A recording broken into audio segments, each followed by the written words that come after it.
हरे कृष्णा। आप सभी का दिन शुभ और मंगलमय हो। कान्हा जी की कृपा से आप सभी की मनोकामनाएं पूर्ण हो। आज सुनिए आगे की कथा। उम्मीद है आपने हमारे चैनल पर आज श्री राधाष्टमी की कथा भी सुनी होगी। नहीं सुनी है तो प्लीज जरूर सुनिएगा। व्यास जी कहते हैं कि इसके बाद बलदेव जी अपने बंधु बांधवों के दर्शन करने के लिए उत्सुक होकर नंदगांव में आए। उस समय संपूर्ण गोप और गोपियां उनसे पहले की तरह मिली, जिन्हें वो छोड़कर चले गए थे। बलराम जी ने सबको आदर देते हुए सबके साथ प्रेम पूर्वक वार्तालाप किया। किन्हीं ने उन्हें हृदय से लगाया, कुछ लोगों का उन्होंने गाढ़ आलिंगन किया और कुछ गोप गोपियों के साथ बैठकर उन्होंने हास्य विनोद किया। वहां गोपों ने बलराम जी से अनेकों प्रिय लगने वाली बातें कही। कुछ गोपियां उन्हें देखकर प्रेमानंद में निमग्न हो गईं और कुछ दूसरी गोपियों ने ईर्ष्यापूर्वक पूछा, चंचल प्रेम रस के आस्वादन में व्यग्र रहने वाले नागरी स्त्रियों के प्रीतम श्री कृष्ण तो सुख से है ना? क्षणिक अनुराग दिखाने वाले श्याम सुंदर क्या कभी हमारी चेष्टाओं का उपहास करते हुए नगर की महिलाओं के सौभाग्य का मान नहीं बढ़ाते? क्या श्री कृष्ण कभी हमारे गीतों का अनुसरण करने वाले मधुर स्वर को याद करते हैं? क्या वे एक बार भी अपनी माता को देखने के लिए यहाँ आएंगे? या फिर उनकी बात करने से हमें क्या लाभ? कोई दूसरी बात करो। अगर हमारे बिना उनका काम चल सकता है तो उनके बिना हमारा भी चल जाएगा। हमने उनके लिए पिता, माता, भाई, पति और बंधु बांधव किसको नहीं छोड़ दिया। फिर भी वे निष्ठुर रहे, कृतज्ञ नहीं हो सके। लेकिन फिर भी बलराम जी, क्या श्री कृष्ण कभी यहाँ आने के बारे में आपसे बात करते हैं? दामोदर श्री कृष्ण का मन तो नगर की स्त्रियों में आसक्त हो गया है, इसलिए अब हमारे लिए तो उनके दर्शन बड़े दुर्लभ हो गए हैं। भगवान श्री कृष्ण ने गोपियों का चित्त आकृष्ट कर लिया था। वे बलभद्र जी को भी हे कृष्ण, हे दामोदर कहकर पुकारने और जोर जोर से हंसने लगी। तब बलराम जी ने श्री कृष्ण के सौम्य, मधुर, प्रेम गर्भित, अभिमान शून्य और अत्यंत मनोहर संदेश सुनाकर गोपियों को सांत्वना दी। फिर गोपों के साथ प्रेम पूर्वक हास परिहास युक्त मनोहर बातें की और पहले की तरह वे उनके साथ ब्रजभूमि में घूमने लगे। 2 महीने वहां रहकर वे फिर से द्वारका को चले गए। उनका विवाह राजा रैवत की कन्या रेवती से हुआ। उसके गर्भ से बलराम जी ने निषठ और उल्मुख नामक 2 पुत्र उत्पन्न किए। विदर्भ देश में कुंडिनपुर नामक एक नगर है, जहां राजा भीष्मक राज्य करते थे। उनके पुत्र का नाम रुक्मी और कन्या का नाम रुक्मणी था। श्री कृष्ण रुक्मणी को प्राप्त करना चाहते थे और मनोहर मुस्कान वाली रुक्मणी भी श्री कृष्ण को पति रूप में पाने की इच्छा रखती थी। उन्होंने कुंडिन नरेश से रुक्मणी के लिए प्रार्थना भी की, लेकिन रुक्मी ने द्वेषवश श्री कृष्ण की प्रार्थना ठुकरा दी। जरासंध की प्रेरणा से परम पराक्रमी राजा भीष्मक ने रुक्मी के साथ मिलकर शिशुपाल को अपनी कन्या देने का निश्चय कर लिया। शिशुपाल का विवाह संपन्न करने के लिए जरासंध आदि सभी प्रमुख राजा उसे साथ लेकर कुंडिनपुर में गए। श्री कृष्ण भी बलभद्र आदि यादवों के साथ चैत्य नरेश का विवाह देखने के लिए वहां उपस्थित हुए। विवाह होने में बस एक ही दिन बचा था। उसी समय श्री कृष्ण ने बलभद्र आदि बंधुजनों पर शत्रुओं के रोकने का भार रखकर राजकुमारी रुक्मणी को हर लिया। इससे पौंड्रक, दंतवक्त्र, विदुरथ, शिशुपाल, जरासंध और शाल्वादी राजा बहुत क्रोधित हो उठे। उन्होंने श्री कृष्ण को मार डालने का बहुत प्रयास किया, लेकिन बलराम आदि यादव वीरों ने सामना करके उन सबको परास्त कर दिया। तब रुक्मी ने यह प्रतिज्ञा करके कि मैं श्री कृष्ण को युद्ध में मारे बिना कुंडिनपुर में प्रवेश नहीं करूंगा, श्री कृष्ण का पीछा किया। किंतु चक्रपाणी श्री कृष्ण ने हाथी, घोड़े, पैदल और रथों से युक्त रुक्मी की चतुरंगिणी सेना का वध करके उसे लीलापूर्वक जीत लिया और पृथ्वी पर गिरा दिया। इस प्रकार रुक्मी को जीतकर मधुसूदन ने रुक्मणी के साथ विधि पूर्वक विवाह किया। रुक्मणी के गर्भ से बलवान प्रद्युम्न का जन्म हुआ, जो कामदेव के अंश थे, जिन्हें जन्म के समय ही शंबरासुर ने हर लिया था और जिन्होंने बड़े होने पर फिर शंबरासुर का वध किया था। मुनियों ने पूछा, हे मुने, शंबरासुर ने वीरवर प्रद्युम्न का अपहरण कैसे किया और फिर महापराक्रमी शंबर प्रद्युम्न के हाथों किस प्रकार मारा गया, कृपया बताइए। व्यास जी कहने लगे, ब्राह्मणों, शंबरासुर काल के समान विकराल था। उसे ये बात पता चल गई थी कि श्री कृष्ण का पुत्र प्रद्युम्न ही मेरा वध करेगा, इसलिए उसने जन्म के 6ठे दिन ही प्रद्युम्न को सूतिका गृह से हर लिया और उन्हें ले जाकर समुद्र में फेंक दिया। वहां उस बालक को एक मछली ने निगल लिया, किंतु उसकी जठराग्नि से तप्त होने पर भी उस बालक की मृत्यु नहीं हो सकी। इसके बाद मच्छरों ने अन्य मछलियों के साथ उस बड़ी मछली को भी मारा और असुरों में श्रेष्ठ शंबरासुर को भेंट कर दिया। उसके घर में मायावती नाम की एक युवती गृह स्वामिनी थी। वह सुंदरी रसोइयों का आधिपत्य करती थी। जब इधर मछली का पेट चीरा गया, तब उसमें मायावती ने एक अत्यंत सुंदर बालक देखा जो जले हुए काम रूपी वृक्ष का प्रथम अंकुर था। अरे, ये कौन है? किस प्रकार मछली के पेट में आ गया? इस प्रकार आश्चर्य में पड़ी हुई कृशांगी तरुणी से नारद जी ने कहा, ये संपूर्ण जगत की सृष्टि, पालन और संहार करने वाले भगवान श्री कृष्ण का पुत्र है। इसे शंबरासुर ने सौरी से चुराकर समुद्र में फेंक दिया और यहाँ मत्स्य ने निगल लिया था। यही वो बालक है जो आज तुम्हारे हाथ आ गया। सुंदरी, ये मनुष्यों में रत्न है। तुम पूर्ण विश्वास के साथ इसका पालन करो। देवर्षि नारद के ऐसा कहने पर मायावती ने उस बालक का पालन किया। उसका अत्यंत सुंदर रूप देखकर वह मोहित थी और बचपन से ही अत्यंत अनुराग पूर्वक उसकी सेवा करने लगी।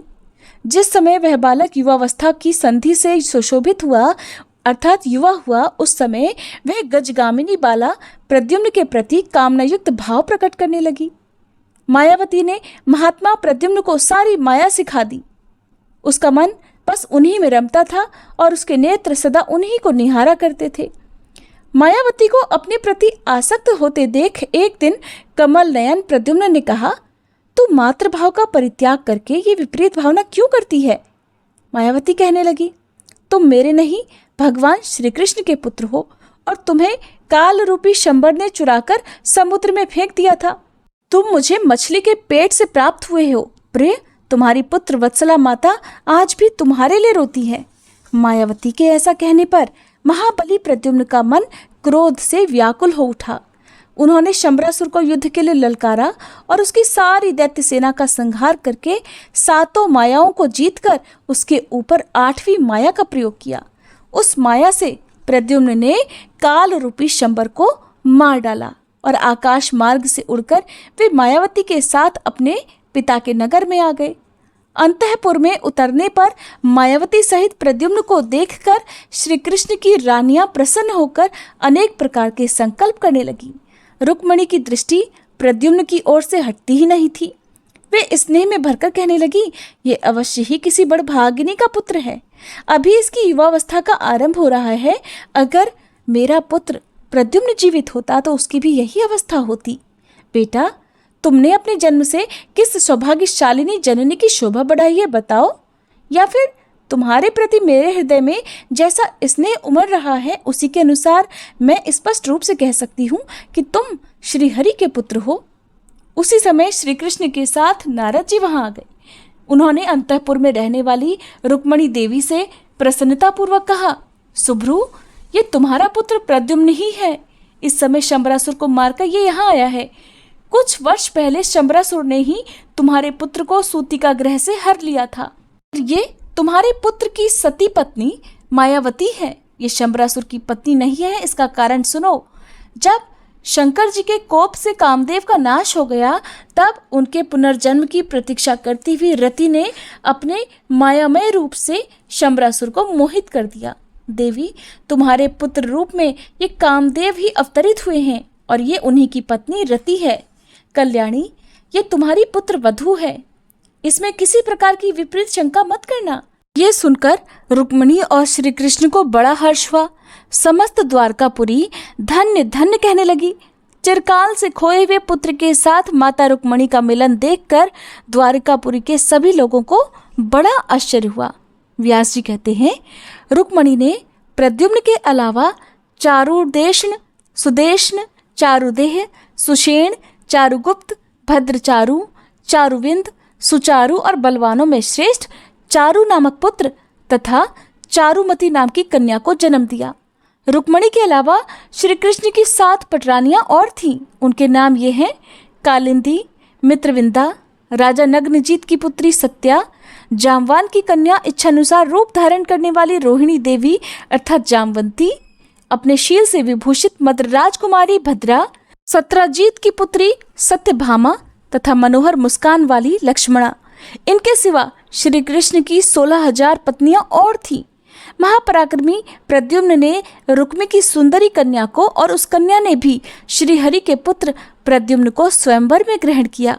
उसके गर्भ से प्रद्युम्न जी के अनिरुद्ध नामक पुत्र हुआ, जो महाबली, महापराक्रमी, युद्ध में कभी रुद्ध अर्थात कुंठित न होने वाला, बल का समुद्र और शत्रुओं का दमन करने वाला था। अनिरुद्ध को भी रुक्मी की पौत्री ने वरण किया। यद्यपि रुक्मी श्री कृष्ण के साथ लाग डांट रखता था, तब भी उसने अपने दौहित्र अनिरुद्ध के साथ पौत्री का विवाह कर दिया। उस विवाह में बलराम आदि यदुवंशी श्री कृष्ण के साथ रुक्मी के भोजकट नगर में गए थे। विवाह हो जाने पर कलिंग राज आदि ने रुक्मी से कहा, राजन, बलराम जुआ खेलना नहीं जानते, फिर भी उन्हें जुए का बड़ा भारी व्यसन है, इसलिए आज हम लोग उनको जुए से ही हराएंगे। तब बहुत अच्छा कहकर रुक्मी ने सभा में बलराम जी के साथ जुए का खेल प्रारंभ कर दिया। पहले ही दांव में बलभद्र जी 1000 स्वर्ण मुद्रा हार गए। उसके बाद भी कई बार उनकी हार हुई। ये देखकर मूर्ख कलिंगराज दांत दिखाते हुए बलराम जी का उपहास उड़ाने लगा। मदोन्मत्त रुक्मी ने भी कहा, बलभद्र को तो द्यूत विद्या का बिल्कुल ज्ञान ही नहीं है, इसीलिए तो बार बार हार खानी पड़ी है। ये व्यर्थी घमंड में आकर अपने को द्यूत विद्या का पूर्ण ज्ञाता मानते थे। ये सुनते ही बलराम जी ने क्रोध में भरकर 1 करोड़ स्वर्ण मुद्राएं दांव पर लगा दी। रुक्मी ने पासा फेंका और अब की बार जीत बलभद्र की हुई। उन्होंने ऊंचे स्वर से कहा, मैंने जीत लिया। रुक्मी बोला, क्यों झूठ बोलते हो, जीत तो मेरी हुई है। तुमने इस दांव के विषय में चर्चा अवश्य की थी, परंतु मैंने उसका अनुमोदन तो नहीं किया था, और ऐसी दशा में अगर जीत तुम्हारी हुई है तो फिर मेरी जीत भला कैसे नहीं हुई। उसी समय महात्मा बलराम जी के क्रोध को बढ़ाती हुई एक आकाशवाणी हुई, जीत तो बलदेव जी की ही हुई है। रुक्मी झूठ बोलता है। मुंह से अनुमोदन सूचक वचन न करने पर भी जो उसने दांव को स्वीकार करके पासा फेंका है, इस कर्म से उसका अनुमोदन सिद्ध हो जाता है। ऐसा सुनते ही बलराम जी क्रोध से लाल आंखें करके उठ खड़े हुए। उन्होंने जुआ खेलने के पासे से ही रुक्मी को मौत के घाट उतार दिया। फिर कांपते हुए कलिंगराज को बलपूर्वक धर दबोचा और जिन्हें दिखा दिखाकर वह हंसता था, उन दांतों को क्रोधित होकर तोड़ डाला। फिर सभा भवन के स्वर्णमय विशाल स्तंभ को खींच लिया और क्रोध में आकर रुक्मी के पक्ष में आए हुए सभी राजाओं का भी संहार कर डाला। बलराम जी के क्रोधित होने पर सभी राजा लोग हाहाकार करते हुए भाग खड़े हुए। बलराम जी के द्वारा रुक्मी को मारा गया सुनकर श्री कृष्ण मौन रहे। रुक्मणी और बलराम दोनों के संकोच से वे कुछ नहीं बोल सके। इसके बाद विवाह के बाद भगवान श्री कृष्ण अनिरुद्ध सहित यादवों को साथ लेकर द्वारका चले आए। एक दिन त्रिभुवन के स्वामी इंद्र मतवाले ऐरावत की पीठ पर बैठकर द्वारका में श्री कृष्ण के पास आए और इस प्रकार बोले, मधुसूदन, यद्यपि आप इस समय मनुष्य रूप में स्थित हैं, फिर भी आपने रक्षक बनकर देवताओं के संपूर्ण दुख दूर कर दिए हैं। तपस्वी जनों की रक्षा के लिए अरिष्ट, धेनुक, प्रलंब और केशी आदि सभी दैत्यों का नाश किया और कंस, कुवल्यापीठ, बालघातिनी, पूतना और जितने इस जगत के उपद्रव थे उन सबको भी आपने शांत कर दिया है। आपके भुजदंड से तीनों लोग सुरक्षित होने के कारण देवता यज्ञ में हविष्य ग्रहण करके तृप्त हो रहे हैं। जनार्दन, इस समय मैं जिस उद्देश्य से आया हूँ उसे सुनकर उसके प्रतिकारक का उपाय कीजिए। भूमि का पुत्र नरक, जो इस समय प्राग ज्योतिषपुर का स्वामी है, संपूर्ण भूतों का विनाश कर रहा है। जनार्दन, उसने देवताओं, सिद्धों और राजाओं की कन्याओं का अपहरण करके अपने महल में कैद कर रखा है। वरुण का छत्र, जिससे जल की बूंदें चूती रहती हैं, अपने अधिकार में कर लिया है। मंदराचल के शिखर मणिपर्वत को भी उसने हरण कर लिया। इतना ही नहीं प्रभु, नरकासुर ने मेरी माता अदिति के दोनों दिव्य कुंडल भी छीन लिए, जिनसे अमृत झरता रहता था। अब वह मुझसे ऐरावत हाथी भी लेना चाहता है। हे गोविंद, उसका यह दुराचार मैंने आपको बता दिया। इसके बदले में उसके साथ जो कुछ करना चाहिए अब वह आप स्वयं ही विचार करिए। ये सुनकर भगवान देवकी नंदन मुस्कुराए और इंद्र का हाथ पकड़कर अपने सिंहासन से उठे। उन्होंने गरुड़ देव का आह्वान किया। चिंतन करते ही गरुड़देव वहां पहुंचे। भगवान सत्यभामा को बिठाकर स्वयं भी गरुड़ पर सवार हुए और प्राग ज्योतिषपुर की ओर चल दिए। इंद्र भी द्वारकावासियों के देखते ही देखते ऐरावत हाथी पर सवार हुए और प्रसन्न होकर देवलोक को चले गए। प्राग ज्योतिषपुर के चारों ओर 100 योजनों तक भयंकर पाश यानी कि लोहे के कटीले तारों का घेरा बना हुआ था और शत्रुओं की सेना को रोकने के लिए वे पाश लगाए गए थे। श्रीहरि ने सुदर्शन चक्र चलाकर उन सब पाशों को काट डाला। तब मूर्ध नामक दैत्य ने खड़े होकर भगवान का सामना किया, लेकिन भगवान ने उसे भी मार डाला। मूर्ध के 7000 पुत्र थे। श्रीहरि ने चक्र की धार रूप अग्नि से उन सबको पतंगों की तरह भस्म कर डाला। मूर्ध को मारकर उन्होंने हयग्रीव और पंचजन को भी यमलोक पठा दिया। इसके बाद बड़ी उतावली के साथ प्राग ज्योतिषपुर पर धावा कर दिया। नरक बहुत बड़ी सेना के साथ सामने आ गया। उसके साथ श्री कृष्ण का घोर युद्ध हुआ। उस युद्ध में श्री कृष्ण ने सहस्त्रों दैत्यों का संहार किया। भूमिपुत्र नरक अस्त्र शस्त्रों की वर्षा कर रहा था। दैत्य मंडल का विनाश करने वाले श्री कृष्ण ने चक्र चलाकर उस असुर के 2 टुकड़े कर दिए। नरक के मारे जाने पर भूमि अदिति के दोनों कुंडल लेकर उपस्थित हुई और जगदीश्वर श्री कृष्ण से इस प्रकार बोली, नाथ, आपने वराह रूप धारण करके जिस समय मुझे उठाया था, उस समय आपका स्पर्श होने पर मेरे गर्भ से ये पुत्र उत्पन्न हुआ था, इसलिए इसे आपने ही दिया और आपने ही मार गिराया। ये दोनों कुंडल ले लीजिए और नरकासुर की संतान की रक्षा कीजिए। प्रभो, मेरा ही भार उतारने के लिए आप अंश सहित अवतार धारण करके इस लोक में आए हैं। आप ही कर्ता विकर्ता अर्थात बिगाड़ने वाले और संघर्ता अर्थात नाश करने वाले हैं। आप ही अविनाशी कारण हैं और आप ही जगत स्वरूप हैं। अच्युत, मैं आपकी क्या स्तुति कर सकती हूँ? आप परमात्मा, जीवात्मा और अविनाशी भूतात्मा हैं, इसलिए आपकी स्तुति तो हो ही नहीं सकती। फिर किस लिए असंभव चेष्टा की जाए? सर्वभूतात्मन, मुझ पर प्रसन्न होइए। नरकासुर ने जो अपराध किया है उसे क्षमा कर दीजिए। वह आपका पुत्र था, इसलिए उसे दोष रहित करने के लिए ही आपने उसे मारा है। भूत भावन भगवान श्री कृष्ण ने पृथ्वी की प्रार्थना सुनकर तथास्तु कहा। नरकासुर के महल में जो रत्न थे उन्हें अपने अधिकार में कर लिया और अंतःपुर में जाकर उन्होंने 16,100 कन्याएं देखी। इसके बाद जो कुछ भी हुआ उसका वृतांत आप सभी अगले अध्याय में सुनिएगा। वीडियो अच्छी लगी हो तो लाइक करने के साथ ही अगर चैनल को सब्सक्राइब नहीं किया हो तो जरूर कर लीजिएगा।